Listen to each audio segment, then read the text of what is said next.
ഇന്നത്തെ big boss എപ്പിസോഡിൽ നന്ദനയും സിജോയും തമ്മിൽ വലിയൊരു വഴക്ക് നടക്കുന്നുണ്ട്. നന്ദന പാത്രമൊക്കെ വലിച്ചെറിഞ്ഞ് എന്നെ എടി എന്ന് വിളിക്കരുതെന്നൊക്കെ സിജോനോട് പറയുന്നുണ്ട്.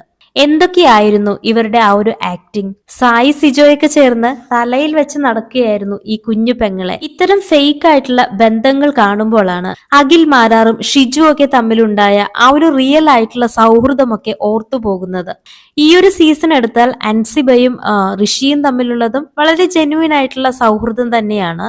പ്രേക്ഷകരുടെ അടുത്ത് നിന്നും വോട്ട് പിടിക്കാനും 100 ദിവസം തികക്കാനും ഫേക്ക് ആയിട്ടുള്ള ഏതുതരം റിലേഷൻഷിപ്പിലേക്കും പോകുമ്പോൾ ഇതിന്റെയൊക്കെ ആയുസ് ഇത്രയൊക്കെ ഉള്ളൂ എന്ന് മനസ്സിലാക്കണം. റാങ്കിംഗ് ടാസ്ക് വന്ന സമയത്ത് തന്നെ ഇവരുടെ ആങ്ങള പെങ്ങൾ ബന്ധത്തിന്റെ ആത്മാർത്ഥതയ്ക്ക് പ്രേക്ഷകർക്ക് ഏകദേശം മനസ്സിലായതാണ്.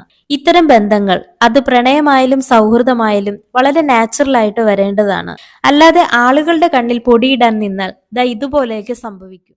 ബിഗ് ബോസ് റിലേറ്റഡ് ആയിട്ടുള്ള കൂടുതൽ അപ്ഡേറ്റ്സുകൾക്കായി ഈ ചാനൽ സബ്സ്ക്രൈബ് ചെയ്യാൻ മറക്കരുത്.